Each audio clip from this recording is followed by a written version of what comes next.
It's one of San Francisco's newest and largest proposed housing developments, and it's now one step closer to becoming a reality. The Planning Commission voted unanimously to approve the redevelopment of the popular Stonestown Galleria right near San Francisco State. 3,400 new homes. Here's NBC's Sergio Quintana. Since the pandemic, San Francisco's downtown retail sector has continued to struggle. But on the city's west side, Stonestown Galleria Mall has not. In fact, it's actually grown over the last few years. But as busy as it's been, it's still surrounded by acres of often empty parking lots. In a city like San Francisco, all that underutilized acreage is a precious commodity. So everything that you see right now that is above surface parking will be housing and more retail. District 7 Supervisor Myrna Melgar is part of a broad coalition that's pushing to turn those parking lots into homes. Renderings show how the grounds around Stonestown Mall would be transformed. They include images of towers, town squares, and living spaces very close to retail spaces. At least 3,400 new homes would be built through a mix of townhouses, mid-rise buildings, and a 19-story apartment tower.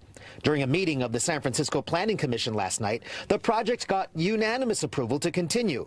And to the surprise of many among the 24 members of the public who gave their input, the vast majority also approved, including neighbors, clubs, and even unions. This is a significant vote, commissioners. This development project will create upwards of 800 jobs a year in the construction industry. If the Stonestown Galleria redevelopment is ultimately approved, it will be a massive redevelopment of this space, actually adding retail space, housing. It will be a project that will span several years to be completed. But not everyone supports everything about the development.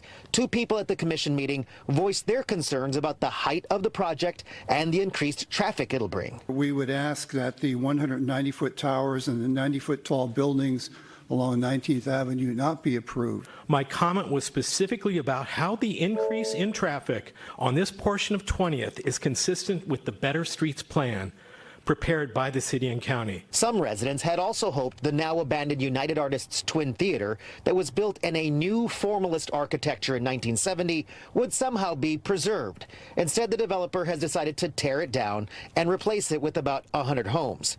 If there are no legal or environmental challenges to the already approved plan, Supervisor Melgar says it could get final approval by the Board of Supervisors as early as next month.